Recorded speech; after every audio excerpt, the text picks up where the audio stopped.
We've increased our overall revenue per round or per player over the last several years quite substantially, but it isn't enough.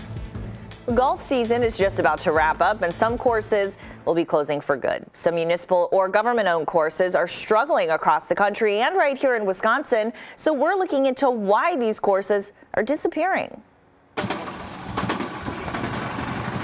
A sunny weekday morning might be the last time some of these golfers warm up on this putting green at Waunakee Golf Course in Menomonee Falls. It's just unfortunate that this has to happen. We don't want Waunakee to have to close. Waukesha County is considering shutting down the course for good. We've had declining play for quite a while now. Since 2001, the course has experienced losses each year between $41,000 and $243,000. The county board has until November 5th to offer an amendment to the 2020 budget to keep the course open. There are some passionate golfers who really want the course to stay open, even putting up this sign right across the street.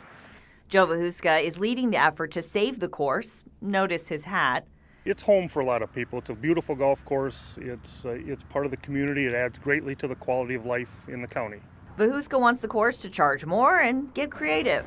For off-season revenues, golf simulators rent the clubhouse for small events. We think it's easily rectifiable.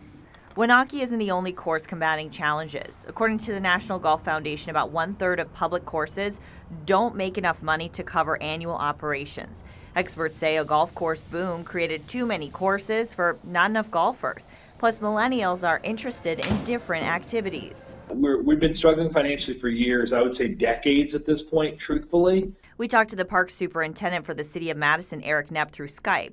The city put together a task force to talk about what to do with the city's 4 municipal courses. The first question our task force is going to be challenged with is, ought we to be in the business of golf?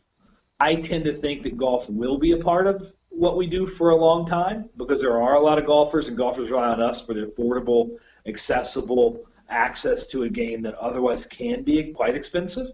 He says rounds are stable, but they can't afford to reinvest. Not all municipal courses are struggling to stay on par, though. We visited Brown Deer Park Golf Course.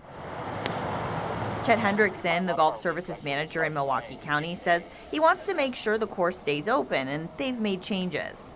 The millennials are a tougher get into golf, but we're trying to do some things to make it more creative, whether we're creating a different sport within golf. There's foot golf now. We have at several of our golf courses. The atmosphere, we try to make clubhouse improvements that make it a cool, fun place to be.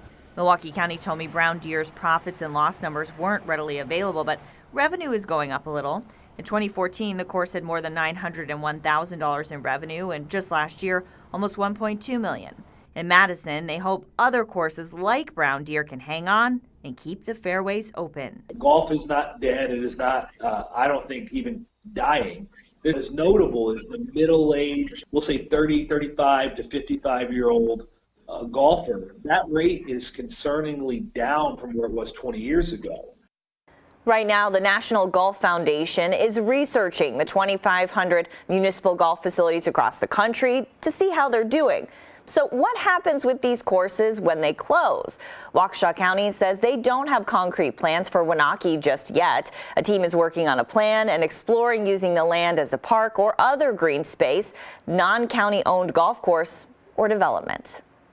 Next, the ideas for preventing suicide in Wisconsin.